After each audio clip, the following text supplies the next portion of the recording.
அண்ணா அவனை போகிறதுக்கு ரூட் எடுத்து தரீங்கள, ஏன்னாச்சு? தம்பி இதெல்லாம் ஃபோனில் பேச வேண்டிய விஷயம் இல்லை, சாயந்தரம் நேரில் வா பேசிப்போம். சரிண்ணா.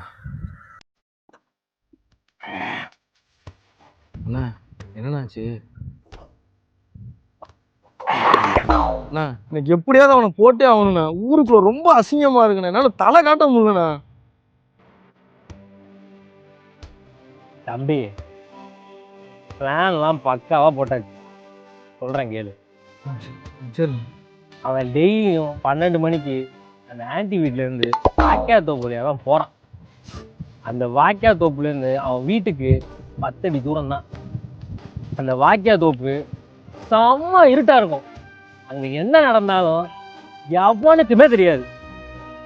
நீ என்ன பண்ணுற, பொருளை எடுத்துகிட்டு போய் அந்த வாக்கியா தோப்பு இருட்டிலே அவன் வச்சு போடுற. தப்பி தவறி அவன் வீட்டுக்கு போயிட்டான், ஒன்ன போட்டுருவான்டா. தம்பி அவனை போடுறதுக்கு அண்ணன்ட்ட தரமான ஒரு சாமான் இருக்கு, ஏன்னா அண்ணா நானே தரமான சாமான் ரெடி பண்ணி வச்சிருக்கேன், நான் பார்த்துக்கிறேண்ணே. நான் கூட உன்னை என்னமோ நினச்சேன், ஷார்ப்பான பயலாக தான் இருக்க. அவனை முடிச்சுட்டு சொல்கிறேண்ணே. The next day. தம்பி மட்டை பண்ணுறது பெருசு கிடையாது, மட்டை பண்ணிட்டா அடுத்த நாள் அது என்ன நிலவரங்கிறதையும் பார்த்து தெரிஞ்சுக்கணும். அப்போ தான்டா நம்ம சேஃப்டியாக இருக்க முடியும். இதெல்லாம் நான் உன்னை கூப்பிட்டு சொல்ல வேண்டியதாக இருக்குது. இந்த போட்டிருக்கான் பாரு, படிக்கிறேன் கேளு.